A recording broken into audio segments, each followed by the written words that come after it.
Hello, and welcome to the SPAA Authors Academy podcast. I am your host for today, Tammy Montgomery Dozier. SPAA Authors Academy podcast, we do this once a month where we feature our local, national, and global authors. So today I am proud to have on the show Miss Veronica Yancy. Say hello, Miss Yancy. Hello.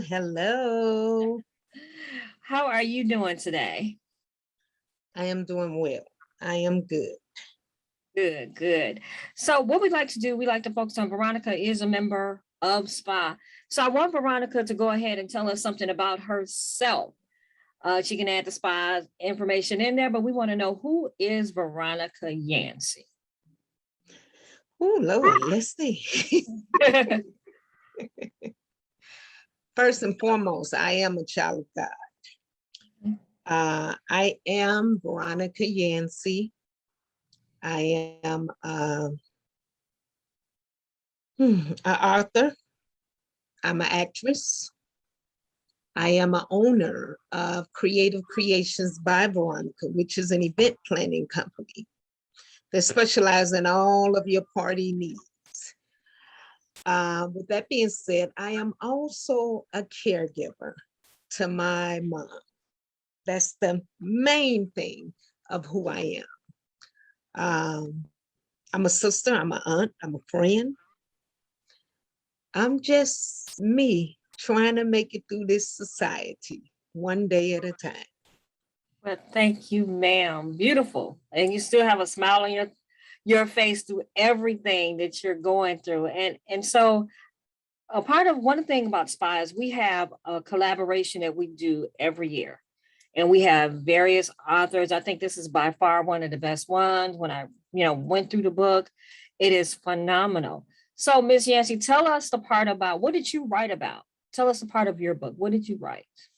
The part of what I wrote in the book was called Care and Giving.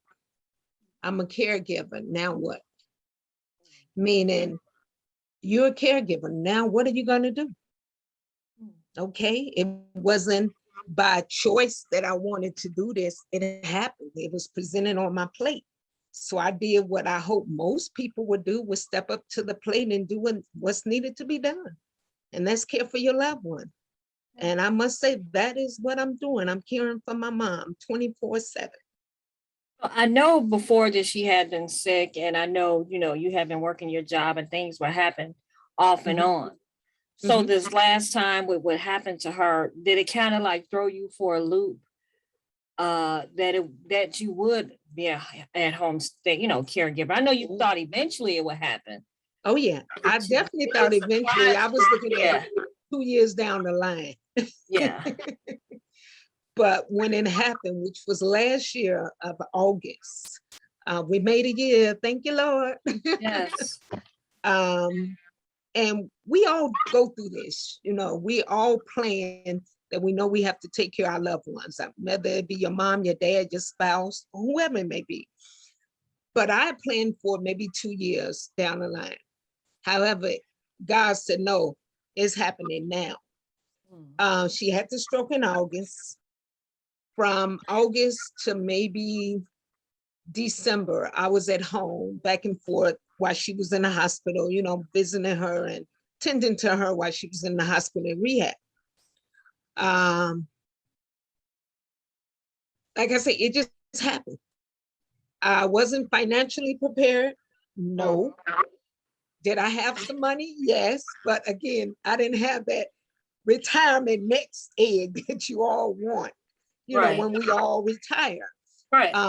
With that as well, I did retire earlier this year of 30 years working on my previous job, which was with the federal prison system.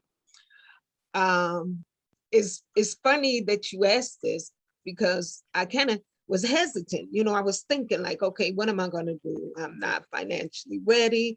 I'm not even mindset ready. What's the next step? What am I going to do? Am I going to try to have someone do home care for her and still try to go to work? God showed me exactly what I had to do. And meaning, let me clear this up. I was still at home trying to get up and go to work, then go and tend to her at the hospital. That wasn't working. Uh-huh. Christmas Eve, woke up 2 o'clock in the morning. God put on my heart, write your retirement letter out. It's done.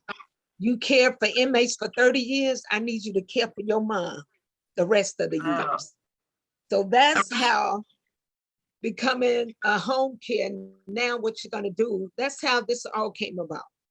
I was just writing. I had to start journaling. I had to share my experience. You know, again, a lot of us, we say we're prepared for it, but mentally we're not prepared for it.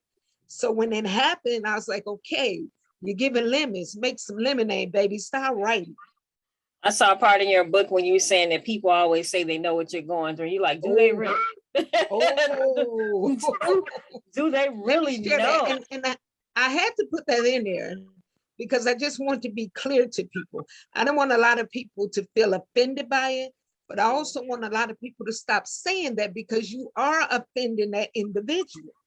Because no, Yes. you don't know what they're going through if you Yes. haven't spent sleepless nights, because not because you didn't want to go to sleep, but because your loved one can't Yes. sleep. Yeah. And not only with the sleep, but if that person is bedridden and they can't go to the bathroom. So if you're like me, if I'm gonna stay clean, I have to make sure my mom is always clean. So that means changing Pampers 3, 4, 5 times a day, just like if it was the child. There's an old saying, Tammy, twice a child, once an adult. True statement, every bit. Because I find myself now, I'm cleaning her up just as if you would clean up a child, a baby. Yeah. Yeah, my grandmother, before she passed, she stayed with me and my mom, and she was bedridden. She could do Okay. just a little, she was able to get on her walker. She was able to do that much, but for the most part, she couldn't go to the bathroom by herself. She couldn't do anything. She had dementia. Okay. So I understand those sleepless nights where all Oh, they yeah. want to do is just talk. And Yes. then some of the things, you're trying to make sense of it, and it doesn't make sense, and all Yes. those things. So I do get Yes. that. So that Yes. it is an ordeal, and I commend you for doing it. I know my mother did it till my grandmother passed, and she stayed with us, for a while up here in Chicago till she went back to Mississippi. So I do get Okay. some of that. It can Oh, take a yeah. toll. So that's only, I just wanted to make it clear to people. I know that's just something we've always did, always say, I know what you're going through. I'm sorry. No, pump the Like, no, brakes on that. yeah, because the Just average say, time people do put their parents. I Yeah. understand what you're going through, and I'm praying for you, but don't say you know what I'm going through unless Right. you're really going through it or then did it. Right. That is something else. I truly enjoyed your section of the book. And one of the parts that I wanted to ask you about, when you said that you thought that you were on a meeting with us here at SPAA, and then you went and Yes. checked on your mom. Yes. And then you said that you did what you call FAST, FAST. And what Oh, is yeah. that? Okay. Now you're touching my other baby. I've been a CPR and first aid instructor now for 30 years. Okay.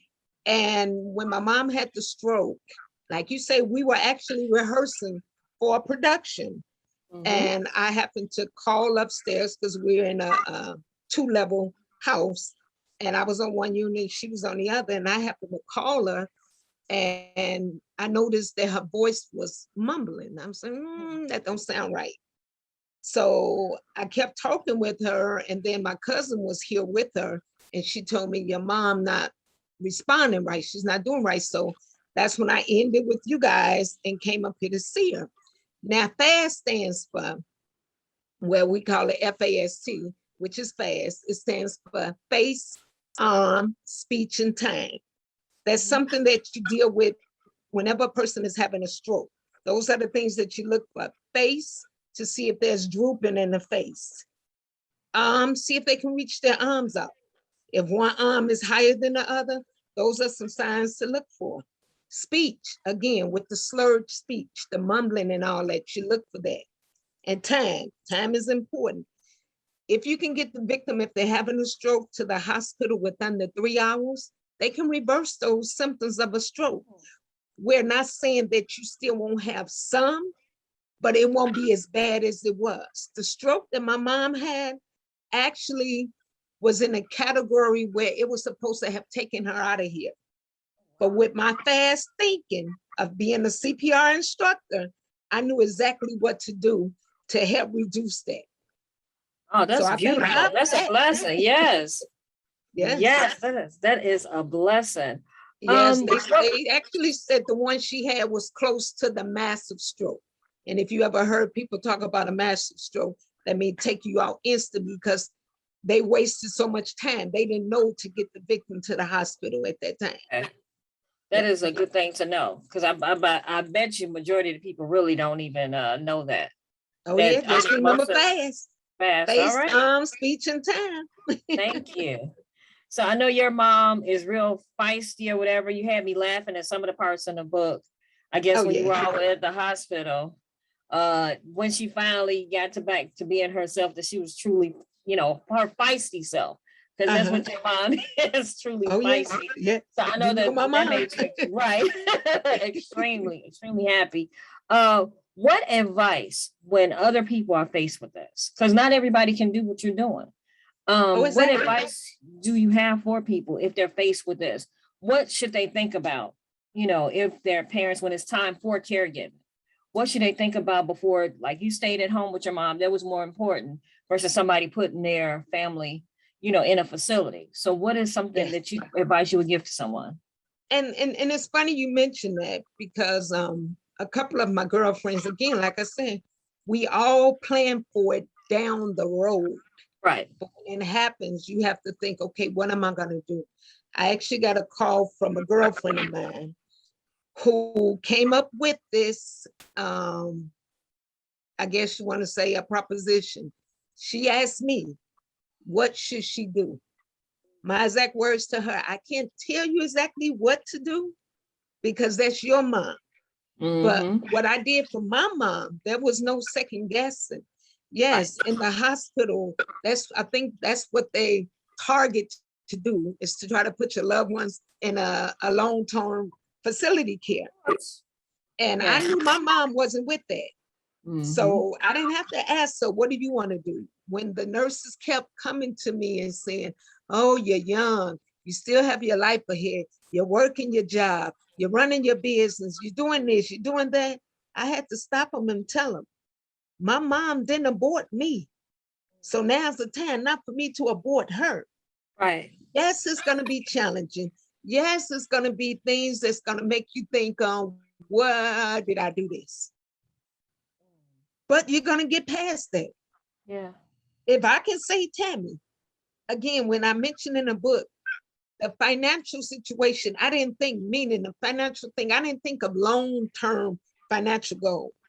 But if I can share with you, since I retired or since I've been off work, I have not missed a beat. Everything has been rolling as if I'm still working my 9 to 5. Beautiful. So that's nobody but God. Yeah. So my thing is, like I told my girlfriend, if you do what's in your heart, if you do what's right, and like I say, I'm a God-fearing woman. My thing is, God said, honor your mother and your father that your days may be long. He'll get you there. He'll get us through it. So I told her, you do what's best for you. Next thing she told me, well, I tried working, but you had them sleepless nights. And then you still got to get up at 4 o'clock in the morning and try to be focused at work, and you're not really mentally there. So she's like, I don't have a choice. Again, do you want to put your mom in a home, or do you want to take care of her at home? Right. And when she suggested she wanted to do what I'm doing, I said, take care of home. I've actually led her to everything that I did to get, set up here at home, to be her home care and everything. And she's ready to roll. She said, you know what? I think it's the best thing ever. Right. I told her, I said, maybe I'm missing what my next chapter of job's supposed to be. Wow, that's beautiful. So my question is this, because you are at home all the time, what do you do like for your mental health? Because I'm sure some days can get very stressful. what do you do for that? How do you take care of yourself? That's when the journaling come in. That's when this part of this new book that I'm writing, this part of the book that we did as a group. That's where I come in. I find a little space. I do a little writing. And when I'm not doing writing, I still run my event planning company. Oh, awesome. And with the event planning company, it's always been, I want to say like a craft, a creativeness. I've always just loved to create things. So I've been able to just turn things, I don't know, whoever would have imagined thinking of, I always joke. Let me share this a little bit with you. Years ago, 25, 27 years ago, I was in a bad car accident. And in that car accident, the car crumbled, where I had to get taken out of the vehicle with the jaws of light. I don't know if you ever heard of the jaws of light. Definitely. That means they cut that car in half to get you out. Yes. So upon that, when they removed me out of there, I was temporarily paralyzed from the knees down. And we knew it was just temporary because of the injury, but I couldn't walk for maybe 2 or 3 weeks. However, my hands were both crushed to no avail. I was never supposed to be able to use these hands. Never. They had no idea of how they was going to even try to temporarily heal the bones because they were crushed, like crumbled. Wow. Tammy, the only thing I remember telling my mom, they're not God. You just doing what God helped you to do. Let God do this. All right. 6 weeks into that, I went back because they just put cast on it just to do something, I guess. When I went back to the hospital after 6 weeks, every bone in my hands had healed. Wow. Every That's bone. beautiful. So Yes. from that point, I knew right then, these hands were made to do something. Exactly. That's how creative creation came about. Wow. I had to use my hands. So I went to school for baking. I learned how to bake wedding cakes and stuff. Did you really? That. I didn't know that. Okay. Yeah, I got bored with that. So I said, let me find something else to do. I started designing with the balloons and stuff that you guys always laugh at. And a funny little thing though, Tammy, a lot of people don't know this, which I can share now because, hey, this is my, I don't want to use my handicap, but this is my reminder. This is my testimony. You know, we have to have a test to tell a testimony. So this right hand has a tendency of shaking. And that's because there's a nerve overlapping the bone. The doctors want to go in and fix it. I said, no, because when the accident happened, remember, I was never supposed to use these hands. So if you go in and mess with it now, I'm scared that might happen. So I take this trimmer and I continue to create and do all the fabulous things creative creation been doing. Awesome. So with that being said, you said, what else have I been doing lately? Yes. As I tell most people, this is my therapy for being at home, away from not chasing inmates through the hallways and all. But this is my mind. This is my focus. This is my relaxation. I took on diamond painting. This is my latest. Oh, is that Michael Jordan? Yes, it is. Nice. Beautiful. Yeah. That is a lot of work. I finished this last night. That is so much detail. It is. And a lot of people don't know it. They see it from a distance until they get close up on it and say, those are individual bees. I say, it's actually hand beaded, bee by bee. Wow. Awesome. So yes, creative creation is blessed. I'm doing many things, and you find a lot of my clients actually want these kind of pictures added into whatever they're doing, from their wedding events to the prom. Yes. That is beautiful. So even though through the pandemic, you still found ways around different things then. So as I say, COVID's been good to me. Yeah, that is awesome. Awesome. So you did write another book prior to in this. What is the name of that book? Menopause Girl Bye. All right. And what is that about? Exactly as it states, menopause, girl, bye. Yeah. Now, how menopause came about, again, everything goes with journaling. Everything goes with meditation, just focusing. 2017, I was in a car accident again. I don't know, cars just love me, I guess. Maybe you need to get a bike.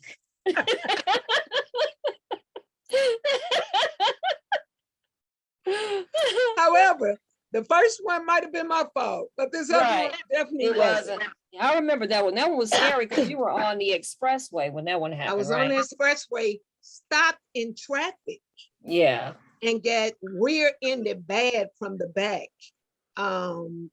Nothing but God. I came out, I had a minor sprain neck with the collarbone or something, which if I had hit my head on the steering wheel harder, they said that could have definitely paralyzed me. Wow.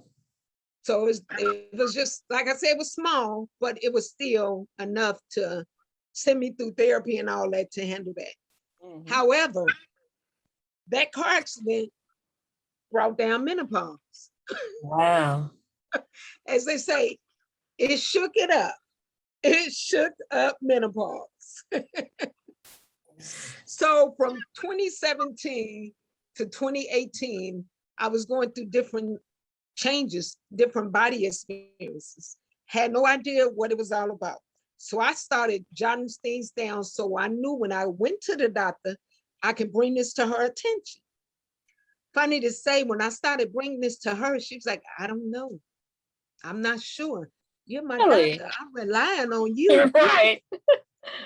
She was like, well, we can try and see if this. I said, no. She was like, well, explain to me what's going on. I said, well, they're irregular cycles for one, the hot flashes, the mood swings, just everything that you can put together that I didn't know much about menopause then. Mm-hmm. But as it started happening, I started jotting down. I started researching. If you're having this, what could this be? Menopause. Mm. Oh, now we own something. So Nice. everything, and like I say, it went on for that whole year. By the 8th month, I believe, I had like maybe 200 pages of stuff that I need to share with this doctor that's going on with my body. And it's funny, as they say, when you start talking about your problems to others, woo, everybody opens up. Yeah. Because I do know in that book you had other people to say different things and talk about their Yes, too. yes, because everybody has something different, but they was all coming back to that one thing, menopause. Now, funny thing too, Tammy, because you had guys talking, oh, this is just that midlife crisis. I said, no, there's a word for that. It's called andropause. You go Wow. through the same thing instead of menopause, you're andropause. We're not going to give you the mood swings and hot flashes because that's a There was hormonal something thing wrong with with the them. women. Yeah. But you have all the other. You got that urge. You want to go out here and buy a convertible, or as they say now, a Corvette that you know you Yes. can't afford, Right. but you want to attract this younger woman. Baby, that's just andropause. You can get over that. So it's a purchase. How would someone purchase your book? And also this book that we talked about, the collaboration, which was called, I don't know if I mentioned, Live Your Best Life. And we wanted to Yes. get books and people wanted to contact you about your event planning. However, one of those paintings, how would they get in contact with you? They can visit me on Facebook or any other social media sites. I'm on Instagram. I'm on Facebook under Creative Creations by Veronica. They can also visit my website at creativecreationsbyveronica.solutions. Oh, okay. They can call me at 773-593-1471. Again, that's 773-593-1471. Or they can email me, creativecreationsbyv@gmail.com. All right. Well, I want to thank you, Miss Veronica. It has been my pleasure of talking to you. I always love talking to Thank you. you. I love talking to you, Debbie, too. So I truly do. And I'm just going to say your story is amazing. I admire that you're able to take care of your mom. And many people, when they see this, I'm sure are going to want to reach out because, it's time we're getting older. We have to start thinking Yes. about these things too. So again, thank you Yes. so And much. can I say one thing before we Sure. leave? Because like I said, we're all prepared for the future of it, but when it happens, it happens. We was just talking, me and a couple of my male friends and female friends. The craziest thing, Tammy, all of us are taking care of our parents right now. And that's like 6 of us. And we question each other like, did we prepare a plan for this? We planned for it for years down the road, but we wasn't prepared right now. And the first thing they say, well, we know who to call because you have all the resources. And I said, that only came from sleepless nights. Why let it go to waste? Get on a computer and search out. I say search out because there's so much out there for our parents and our loved ones. They're not going to give it to us free-handed. You actually have to dig for it and search, but it's there. It's there. So I always tell people, if you have a question or you need to know how do you get started, how do you go about helping to get your mom or your loved ones set up for home care, I will be helping you for free. I'm not even charging you for this. Oh, you said the free word. I'm sure people would love that. Which we don't like using free words. No, we don't like using free words, but no, But that's a beautiful. I would say I will give that advice for you because I search hard for it. And I really wish somebody was there to give it to me, even though everything that's out there is free. It's just a matter of searching and knowing how to go about and get it. Well, again, thank you, Miss Veronica, for being a part of the SPAA Authors Academy podcast. Everyone, enjoy your day. Thank you. Have a good one.